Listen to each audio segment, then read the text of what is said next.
बिस्मिल्लाहिर्रहमानिर्रहीम। अस्सलाम वालेकुम। Welcome to my YouTube channel. आज हम लोग अपने book introduction to statistical theory part 1 Sher Mohammad Chaudhary की बुक से अपनी चैप्टर नंबर 2 की एक्सरसाइज सॉल्व करेंगे। और एक्सरसाइज सॉल्व करने से पहले अगर आपने मेरे चैनल को सब्सक्राइब नहीं किया हुआ तो मेरे चैनल को सब्सक्राइब कर दें, साथ में बने बेल आइकन को भी प्रेस कर दें ताकि आपको मेरी वीडियोज़ टाइम से मिलती रहें। तो आज हम अपना चैप्टर नंबर 2 की एक्सरसाइज को सॉल्व करते हैं। तो आज हम लोग स्टार्ट करेंगे क्वेश्चन नंबर 2.23। इसका हमारे पास स्टेटमेंट है, represent the following data bye means of pictogram. हमने पिक्टोग्राम बनानी है, हमारे पास ये फॉलोइंग डाटा है। सबसे पहले पार्ट ए में हमारे पास एक तरफ इंडस्ट्रीज़ का कॉलम है और एक तरफ नंबर ऑफ एम्प्लॉयज़। सबसे पहले हमारे पास मराइन है जिसमें है 96, फॉरेस्ट है 187, मिनरल है 290, फार्म है 635। तो अब हम इसका सोल्यूशन स्टार्ट करते हैं। सोल्यूशन स्टार्ट करने से पहले हमारे पास जो सेकंड कॉलम है नंबर ऑफ़ एम्प्लॉयज़, उसके अंदर मेंशन है 000। मीन्स के हमारे पास ये वैल्यूज़ 100 की फॉर्म में आएंगी। सब वैल्यूज़ को हम 100 डिके करते हुए हम लोग इसको यूज़ करेंगे। तो चले हम इसका सोल्यूशन स्टार्ट करते हैं। सॉल्यूशन स्टार्ट करने के लिए हमारे पास स्टेप नंबर 1 है मेक अ टेबल। हमने उसी टेबल को दोबारा मेक कर लिया, दोबारा बना लिया। स्टेप नंबर 2 है हमारे पास मेक अ ग्राफ। हमने ग्राफ बनाना है। सबसे पहले हमारे पास जो मराइन था वो हमने सबसे पहले लिया, then forest, then mineral and then farm. अब हमारे पास यहाँ पिक्टोग्राम में जो हमारे पास स्टेटमेंट में मेंशन होता है हम उसी की शेप से सारे यूज़ करते हैं। सबसे पहले हमारे पास है number of employees. Number of employees का मतलब है कि हमने कोई भी आपने एम्प्लॉयज़ की शक्ल में कोई भी सिंबल बना लेना है। अगर आप लोग बनाते हैं इस तरह का कोई एक बंदा, तो आपने ये बंदा बना लेना है, एम्प्लॉय समझ लें ये एम्प्लॉय है। आपने इसी सिंबल को लेते हुए अपनी पूरी पिक्टोग्राम का ग्राफ बनाना है। सबसे पहले हमारे पास वैल्यू है 96। 96 वैल्यू का मतलब है कि 100। अगर हमारे पास हाफ वैल्यू होगी तो हम लोग हाफ यूज़ करेंगे, अगर हमारे पास फुल वैल्यू है तो हम लोग फुल यूज़ करेंगे। और एक पूरे बंदे का मतलब जिसके अंदर सब कुछ हो, उसके कान, हाथ, पाँव, उसका मतलब है कि ये 100 है। क्योंकि हमारे पास नंबर ऑफ़ एम्प्लॉय 000 है, इसका मतलब 100, 100। हमने इसको 100 डिक्लेयर करना है। अगर हमें किसी जगह पर इसका हाथ कैंसिल कर देंगे, कोई टांग कैंसिल कर देंगे, कोई इसको हाफ कंसीडर कर देंगे, इसका मतलब कि हमारी वो वैल्यू कट डाउन हो रही है। पिक्टोग्राम में ऐसे हम लोग यूज़ करते हैं। सबसे पहले हमारे पास है 96। 96 मीन्स कि हमारे पास मराइन है पूरा एक एम्प्लॉय। इस तरह से हम सेम यही सिंबल एम्प्लॉय की बना देंगे। सेकेंड है हमारे पास 187। 187 मीन्स कि हमने इसका ये यूँ करेंगे, इसका यूँ, इसका यूँ। ये हमारे पास एक बंदा बन गया। नेक्स्ट हम 87 बनाते हैं। नेक्स्ट अब हमारे पास है 100। हमारे पास ये पूरा हो गया, ये हमारे पास पूरा एक 100 बन गया। नेक्स्ट अब हमने बनाना है 87। 87 के लिए पहले हम इसका फेस ड्रॉ करेंगे, देन इसकी ये 2 लेग्स, देन एक साइड की हम लोग इसकी बाजू बना देंगे। लेकिन एक साइड की हम लोग नहीं बनाएंगे क्योंकि ये 187 हाफ करना है, इसलिए हमने एक तरफ की बाजू हम लोग नहीं ऐड करेंगे। नेक्स्ट है हमारे पास 290। 290 मतलब कि 202 सेम इसी तरह के एम्प्लॉयज़ हैं और 90 को हम लोग हाफ कर देंगे। तो हम इसका ग्राफ बनाते हैं। सबसे पहले ये बनेगा इस तरह, इस तरह। ये फर्स्ट एम्प्लॉय, ये सेकंड एम्प्लॉय। जब हम लोग थर्ड एम्प्लॉय बनाएंगे सेम जैसे हम लोगों ने फर्स्ट वाले के लिए किया है, वो 187 था, ये 90, थोड़ा फ़र्क नहीं है, सेम उसी तरह से हम लोग इसकी बाजू भी नहीं बनाएंगे। नेक्स्ट है हमारे पास फार्म। फार्म है 635। 635 बनाने के लिए हम लोगों ने फर्स्ट एम्प्लॉय बनाया और जिस सीक्वेंस में हम लोग चल रहे होंगे उसी सीक्वेंस में हमने ये सब बनाने हैं। Second employ, third employ, fourth employ, fifth और ये सिक्स्थ एम्प्लॉय। अगर आपको कोई और सिंबल अच्छा लगता है तो आप उससे, लेकिन होने एम्प्लॉयज़ ही चाहिए। एम्प्लॉयज़ की फॉर्म में अगर आप जिस सिंबल से डिनोट करके उसको बनाएंगे, ये मैंने एक एम्प्लॉय बनाया ताकि ये आसानी हो समझने के लिए। उसके बाद हमारे पास है 635। 635 मीन्स के बहुत कम, आधे से भी कम। तो हम लोग इसको करेंगे इस तरह से, ये इसका हाफ फेस है और ये हम लोगों ने इसकी एक तरफ की लेग बनाई और ये हमने एक तरफ की बाजू बनाई। ये हाफ से भी कम है, तो ये हमने इसका मीन्स के आप समझ लें हाफ है, हाफ। तो ये हमने वो लिया, ये हम लोगों का बन गया सब वैल्यूज़ के लिए। फर्स्ट वाली वैल्यू थी हमारे पास 96, उसमें हमने एक तरफ जो इसकी आर्म नीचे को टर्न हो रही है हमने वो नहीं की क्योंकि हमारे पास ये एम्प्लॉय है। सेकेंड वाले के लिए 187, फर्स्ट वाला 100 सेम, 87 हाफ जिसमें इस तरफ की बाजू नहीं है, ये बाजू नहीं है इस तरफ की, ठीक है। थर्ड वाले के लिए 290, पहले 100 पूरा 200 पूरा, ये 100 ये 200, 90 करने के लिए इस तरफ की बाजू नहीं बनाई जैसे इसमें।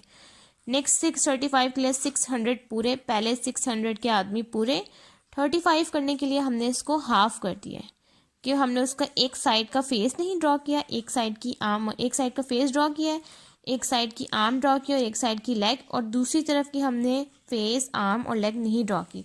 तो ये अब हमारा बन गया पार्ट ए की पिक्टोग्राम। नेक्स्ट हम इसका पार्ट बी सॉल्व करते हैं। अब हम नेक्स्ट इसका पार्ट बी सॉल्व करते हैं। क्वेश्चन नंबर 2.23 का पार्ट बी, उसमें हमारे पास है एक तरफ ईयर्स जो कि है 1982, 1983, 1984, 1985। उसके बाद सेकंड कॉलम है प्रोडक्शन ऑफ वैन्स, हमारे पास कितने साल में प्रोडक्शन हुई है, इस साल में कितनी वैन्स की प्रोडक्शन हुई है उसका कॉलम है। हमने इसमें ड्रॉ करना है पिक्टोग्राम। तो चलो हम इसका सोल्यूशन स्टार्ट करते हैं। अब हम इसका सोल्यूशन स्टार्ट करते हैं। सोल्यूशन स्टार्ट करने के लिए हमने अपना टेबल को दोबारा बना लिया और उसके आगे हमने ग्राफ बना लिया जिसमें हमने एक तरफ जितने भी हमारे ईयर्स थे, सबसे पहले 1982, 1983, 1983, 1984, 1985 और उसके आगे ये लाइंस ड्रॉ कर ली।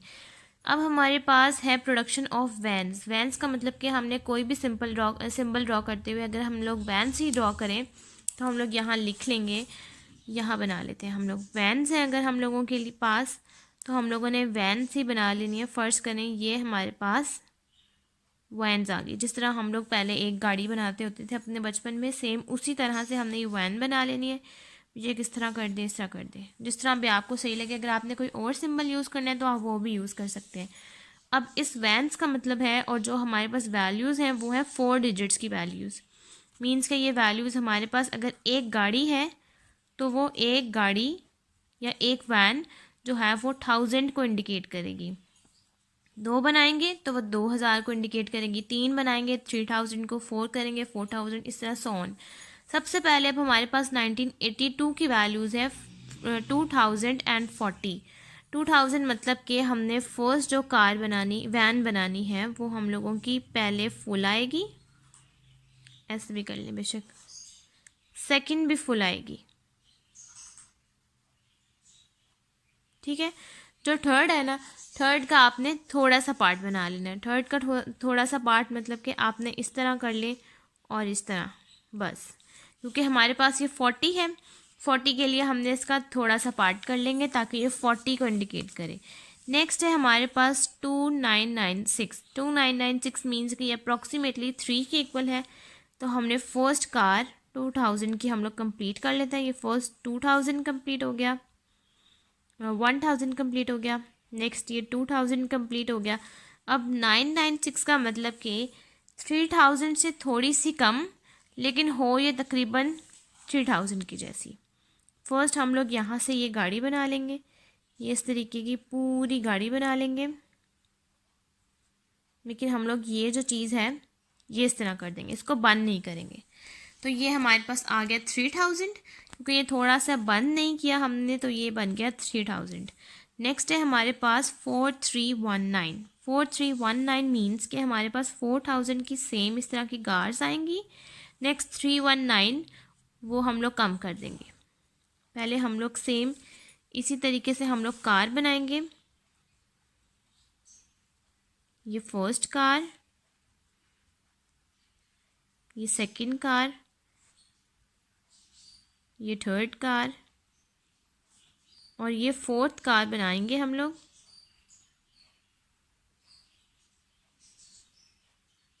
और जब हम लोग इसकी फिफ्थ कार बनाएंगे तो वो हम थोड़ी सी बना देंगे, थोड़ी सी मतलब कि ऐसे कर देंगे, ऐसे करके हम लोग ऐसे एक टायर बना देंगे और ये यहाँ से इसको, ये हमारे पास आ गया 319।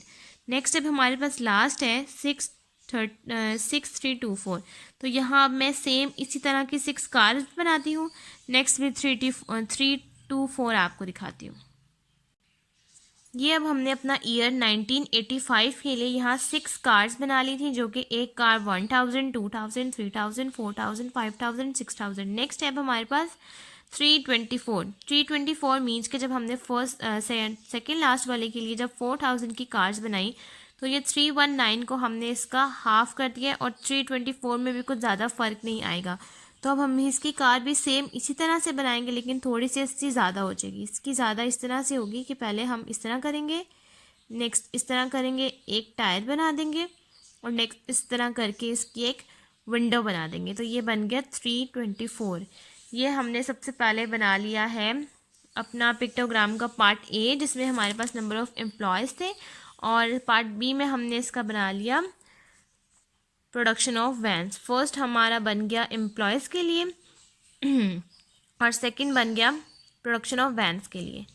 ठीक है, अब हम इसके नेक्स्ट क्वेश्चन को सॉल्व करते हैं। नेक्स्ट हमारे पास क्वेश्चन है, क्वेश्चन नंबर 2.24। वो है draw a pie diagram and also a component bar diagram for the following data. हमारे पास एक तरफ आइटम्स हैं जिसमें food, clothing, rent, medical care और अदर आइटम्स हैं, और दूसरे कॉलम में एक्सपेंडिचर इन रुपीज़। हमने सबसे पहले बनाना है पाई डायग्राम और देन हमने बनाना है कंपोनेंट बार डायग्राम। तो सबसे पहले हम इसका सोल्यूशन स्टार्ट करते हैं। सोल्यूशन स्टार्ट करने के लिए हमारे पास स्टेप नंबर 1 है फॉर पाई चार्ट। हमने पहले पाई चार्ट बनाना है, तो उसके लिए हमने इस टेबल को कंस्ट्रक्ट कर लिया और जितनी भी हमारे पास एक्सपेंडिचर थी उन सब वैल्यूज़ को ऐड किया, तो हमारे पास सम आया 480। अब हमारे पास जब पाई चार्ट होता है तो अब हम उसमें हम एंगल ऑफ सेक्टर्स निकालते हैं, क्योंकि हमारे पास जो पाई चार्ट का फॉर्मूला होता है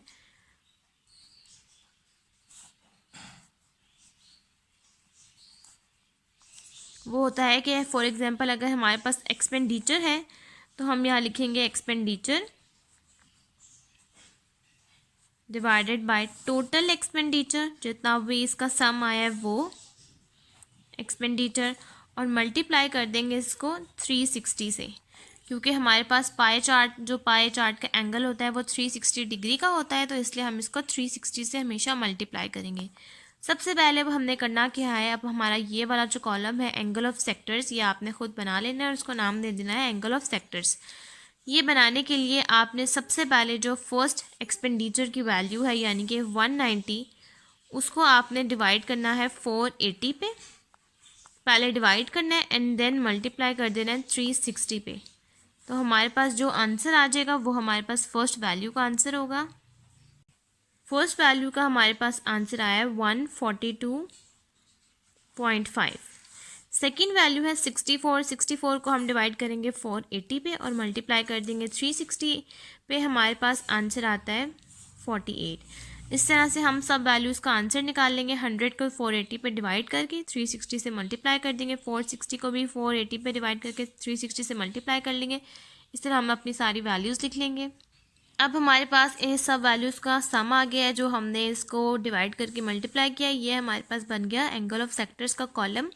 अब इस एंगल ऑफ सेक्टर्स के कॉलम की वैल्यूज़ को कंफर्म करने के लिए कि ये 360 डिग्री के इक्वल है कि नहीं, आपने इन सब वैल्यूज़ को ऐड कर लेना है। 142.5, 48, 75, 34.5 प्लस 60, तो हमारे पास जो सम आता है वो 360 ही आता है। अगर हमारे पास अप्रॉक्सीमेटली 360 की हो तो वो भी सही है, लेकिन अगर हमारे पास यहाँ 360 की वैल्यू अप्रॉक्सीमेटली या क्लोज टू 360 या एग्जैक्ट 360 ना आ रही हो तो इसका मतलब हमारे एंगल ऑफ सेक्टर्स में कोई ना कोई मिस्टेक है। ये एंगल ऑफ सेक्टर्स की वैल्यूज़ को चेक करने का एक तरीका है। अब पाई डायग्राम बनाने के लिए हम एक सर्कल ड्रॉ कर लेते हैं। पाई चार्ट बनाने के लिए हमें सबसे पहले चाहिए होती है एक कंपास और एक डी। तो हम एक सर्कल ड्रॉ कर लेते हैं। आप किसी भी चीज़ से सर्कल ड्रॉ कर सकते हैं, या फिर अगर आपके पास कंपास नहीं है तो आप किसी भी चीज़ से ड्रॉ कर लें सर्कल, या अगर आपके पास कंपास है तो आप कंपास से सर्कल कर लें। इस तरह का कंपास चाहिए। कंपास के अंदर हम लोग पहले यूज़ करते होते थे पेंसिल, लेकिन अब हम लोग बोर्ड के लेवल के लिहाज से करेंगे, तो बोर्ड के लेवल के लिहाज से अगर हम लोग देखा जाए तो पेंसिल हम लोगों की रेज हो जाती है। तो सबसे इजी वे है कि आप लोग पेंसिल कंपास के अंदर अपना बॉल पॉइंट को फिक्स कर लें, इजीली फिक्स हो जाता है, और इससे एक सर्कल ड्रॉ कर लें। अगर आपके पास कोई चीज़ है तो वो तो बहुत इजी है कि कोई चीज़ हो और उससे आप सर्कल ड्रॉ कर लें, और अगर नहीं है तो आप लोग इस तरह कंपास के अंदर इस तरह पेन करके उसके बाद आप इसका सर्कल ड्रॉ कर लें, इससे ज़्यादा इजी बन जाएगा और सर्कल रेज भी नहीं होगा। ये देखें, अगर हम लोग इसको पेंसिल से ड्रॉ करते तो पेंसिल से बहुत लाइट होता है, क्योंकि लेड पेंसिल्स हमारी बहुत लाइट हो जाती हैं, और अगर कोई रेस करे तो वो रेस भी हो जाएंगी। तो इससे सबसे आसान तरीका ये है कि आप इसको प्रोमिनेंट करने के लिए बॉल पॉइंट यूज़ करें, क्योंकि वो रेस भी नहीं होगा। और देन हम इसके ऊपर डी रख कर, जो हमारा इसका मेन पॉइंट जहाँ पर हमने कंपास रखा था वहाँ अब हम मेन पॉइंट रखेंगे ऐसे करके। ये हमारा मेन पॉइंट है और इसको हम बिल्कुल सीधा इस तरह से, ये हमारा डी फिक्स हो जाएगा। अब सबसे पहले जो हमारे पास फर्स्ट वैल्यू है वो आ रही है 142.5। 142.5 के अकॉर्डिंग हम अपना इस पूरी वैल्यूज़ को कंस्ट्रक्ट करेंगे। सबसे पहले जब हम लोग ग्राफ डी के ऊपर सबसे पहले जब हम एंगल्स देखते हैं तो यहाँ वाली साइड से हम लोग छोटी वैल्यूज़ को देखते हैं और यहाँ वाली साइड से हम लोग बड़ी वैल्यूज़ को देखते हैं। अगर हम लोगों ने फॉर एग्जांपल 48 अगर हम लोगों ने बनाना है तो 48 के लिए हम लोग यहाँ से 48 नहीं देखेंगे, 48 के लिए हम लोग यहाँ से जो नीचे वाली वैल्यूज़ है 48 यहाँ से लाइंस को गिनते हुए काउंट करते हुए हमने यहाँ से 48 करना है। अब सबसे पहले हमें चाहिए 142, तो 142 के अकॉर्डिंग हम लोग ये देखेंगे कि 140 ये है और 140 के बाद ये 140 है और उसके बाद ये 2 लाइन्स के अकॉर्डिंग ये आ गया हमारे पास 142। ये पॉइंट है हमारे पास 142। अब इस 142 के हम लोग यहाँ से लेकर यहाँ तक एक लाइन ड्रॉ कर लेंगे। यहाँ से अब हमने बन गई ये फर्स्ट लाइन जो हमारी ड्रॉ हुई है, यहाँ से मिड पॉइंट को लेकर यहाँ तक वो 142.5 की लाइन ड्रॉ हुई है। अब आपने ये करना है कि पाई डायग्राम बनाते हुए आपने इस अपने पेज को या अपने जो भी रजिस्टर वगैरह हो उसको आपने रोटेट करते रहना है, क्योंकि जिस जिस एंगल पे ये पॉइंट ख़त्म होगा हम वहीं से इसको स्टार्ट ले लेंगे। अब हमने बिल्कुल एग्जैक्ट इस पॉइंट के साथ और इस लाइन से मैच करके अपना डी रखना है। और हमारे पास नेक्स्ट वैल्यू थी 48। 48 को हम देखेंगे यहाँ से, तो ये 50 से पहले और ये हमारे पास आ गया 48। ये पॉइंट है हमारे पास 48। तो अब हम यहाँ से लेकर यहाँ तक की लाइन ड्रॉ करते हैं और इसी तरह से सब वैल्यूज़ को 75, 24.5, 60 की वैल्यूज़ को हम लोग ड्रॉ करेंगे। ये सारी वैल्यूज़ जो हमारे पास हैं ये 90 से लेस है, 90 से लेस है, तो इसलिए हम लोग इसके लिए ये वाली साइड यूज़ करेंगे। सिर्फ फर्स्ट वैल्यू थी वो थी हमारे पास 142.5, उसके लिए हमने ये साइड यूज़ किया है। सब वैल्यूज़ 90 से छोटी हैं उसके लिए हम लोग ये वैल्यूज़ यूज़ करेंगे। तो हम अपना ये पूरा डायग्राम बना लेते हैं। हमारा पाई डायग्राम का ग्राफ बन गया। अब हमने इन सब लाइंस को बनाकर उसके बाद इन सब में कलर किया है। ये लाइन फर्स्ट जो हमने कॉलम बनाया है वो लाइन से उसको डोनेट किया है फूड से, सेकंड ग्रीन कलर को क्लॉथिंग से, ब्लू को रेंट से और मेडिकल केयर को मैंने M.C ऑरेंज से और अदर आइटम्स को मैंने पर्पल से डोनेट कर दिया। अब हम लोग अपना बनाएंगे नेक्स्ट कंपोनेंट बार डायग्राम। कंपोनेंट बार डायग्राम बनाने के लिए हमने नीचे वाली साइड पर अपने जो थे आइटम्स उनको लिख लिया है और वाई एक्सिस पे हमने जो इनकी एक्सपेंडिचर की वैल्यूज़ थी उसके लिए हमने यहाँ वैल्यूज़ को लिख लिया है। सबसे पहले हमारे पास फूड पे वैल्यू है 190। 190 मीन्स के ये 200 से थोड़ी सी लेस आएगी, मतलब यहाँ पर। तो यहाँ से लेकर हमारा ये ग्राफ बनेगा यहाँ तक। ये हमारा बन गया फर्स्ट फूड का। नेक्स्ट है क्लॉथिंग का, वो है 64 मीन्स के यहाँ से थोड़ा सा ज़्यादा और ये बन गया हमारा क्लॉथिंग का। नेक्स्ट है रेंट का, वो है एग्जैक्ट 100 है ये यहाँ से यहाँ तक। इस तरह बाकी मेडिकल केयर है 46 और अदर आइटम्स है 80। हम उसके ग्राफ को भी कंस्ट्रक्ट कर लेते हैं। अब ये बन गया हमारे सब वैल्यूज़ के लिए। ये फूड का फर्स्ट है 190 पे फूड का, सेकंड 64 पे क्लॉथिंग, 100 पे रेंट, 46 पे हमारा मेडिकल केयर और 80 पे हमारा अदर आइटम्स। ये हमारा बन गया कंपोनेंट बार डायग्राम का चार्ट। अब हम लोग नेक्स्ट इसका पार्ट बी सॉल्व करते हैं। नेक्स्ट हमारे पास है क्वेश्चन नंबर 2.24 का पार्ट बी। इसको वर्बली एक्सप्लेन करते हैं। सबसे पहले हम लोगों के पास स्टेटमेंट है, graph the following data showing the areas in millions of square miles of the ocean of the world using bar diagram, और एक दूसरा है पाई चार्ट। सबसे पहले हमारे पास ओशंस है, यहाँ पर उसके नाम है, और उसके बाद है एरियाज जिसमें है 70.8 और ये सब वैल्यूज़ हैं। सबसे पहले हमने बनाना है बार चार्ट। बार चार्ट के लिए ईजी है। सबसे पहले हम एक ग्राफ ड्रॉ करेंगे। एक्स एक्सिस पे हम अपने ओशंस के सबके नाम लिख लेंगे। उसके बाद जिसमें फर्स्ट है पैसिफिक, अटलांटिक, इंडियन, एंटार्क्टिक और आर्टिक। ठीक है, उसके बाद हम लोग लिख लेंगे एरियाज़ की वैल्यूज़ को हम लोग वाई एक्सिस पे लिख लेंगे पॉइंट्स में अकॉर्डिंग टू दिस, और जो हमारे पास पैसिफिक की वैल्यू आएगी, अटलांटिक की वैल्यू आएगी, वो हम लोग उसके अकॉर्डिंग ग्राफ ड्रॉ कर लेंगे, बार चार्ट के जो ग्राफ्स होते हैं उस तरह से। नेक्स्ट हम लोग पाई चार्ट के लिए इसी तरह का टेबल बनाएंगे और उसके बाद हम लोग एक थर्ड कॉलम बनाएंगे area of angle of sectors का। एंगल ऑफ सेक्टर्स के लिए हम पहले इन सब एरियाज़ की वैल्यूज़ को कैलकुलेट कर लेंगे। इन सब वैल्यूज़ को सम करके हमारे पास आंसर आता है 152.9, 70.8, 41.2, 28.5, 7.6 और 4.8 के वैल्यूज़ को ऐड करके हमारे पास आंसर आता है 152.9। उसके बाद एंगल ऑफ सेक्टर्स की फ़र्स्ट वैल्यू निकालने के लिए पाई चार्ट बनाना है, तो उसके लिए फ़र्स्ट वैल्यू निकालने के लिए हमने 70.8 को डिवाइड करेंगे 152.9 पे और मल्टीप्लाई कर देंगे 360 से, क्योंकि हमारे पास पाई चार्ट निकलता है एंगल 360 से, तो हमारे पास फर्स्ट वैल्यू आएगी 166.69। सेकंड हम लोग 41.2 को डिवाइड करेंगे 152.9 से और मल्टीप्लाई कर देंगे 360 से, हमारे पास सेकंड वैल्यू आ जाएगी 97.00। थर्ड आ जाएगी 67.102, फोर्थ आ जाएगी 17.894, फिफ्थ आ जाएगी 11.3015। इन सब वैल्यूज़ को हम ऐड करेंगे, हमारे पास एग्जैक्ट हमारे पास 360 नहीं आएगा, हमारे पास अप्रॉक्सीमेटली आंसर आएगा, वो आएगा 359.992। ये अप्रॉक्सीमेटली 360 के इक्वल होता है, तो हम लोग इसको 360 कर देंगे। नेक्स्ट पाई चार्ट बनाने के लिए हम एक सर्कल ड्रॉ करेंगे। फर्स्ट हम अपना लिखेंगे डी रखेंगे, उसको 166.69 मीन्स के 167 से थोड़ा सा कम हम लाइन ड्रॉ करेंगे। उसके बाद नेक्स्ट हम लोग ड्रॉ करेंगे 97। फर्स्ट जो हम लोगों ने एंगल के लिए जो लाइन ड्रॉ करनी है 166.69, वो हम लोग यहाँ से ड्रॉ करेंगे। 166.69 के लिए हम लोग ये 165 है, ये 166 और ये 167, इससे थोड़ा सा कम यहाँ पर हमारी फर्स्ट लाइन ड्रॉ हो जाएगी। उसके बाद नेक्स्ट आएगा 97.00। 97 के लिए हम लोग यहाँ से लेंगे, ये 90 है तो 97 भी है 100 से पहले, ये यहाँ पे। उसके बाद हम लोग लेंगे 67.102। 67 के लिए हम लोग यहाँ से यूज़ करेंगे, छोटी वैल्यूज़ हम यहाँ से यूज़ करेंगे और बड़ी वैल्यूज़ यहाँ से। 67 हम लोग यहाँ से यूज़ करेंगे, सेकंड 17 भी हम यहाँ से यूज़ करेंगे और 11 भी। इस तरह से हमारा पाई चार्ट का एक क्वेश्चन पूरा हो जाएगा।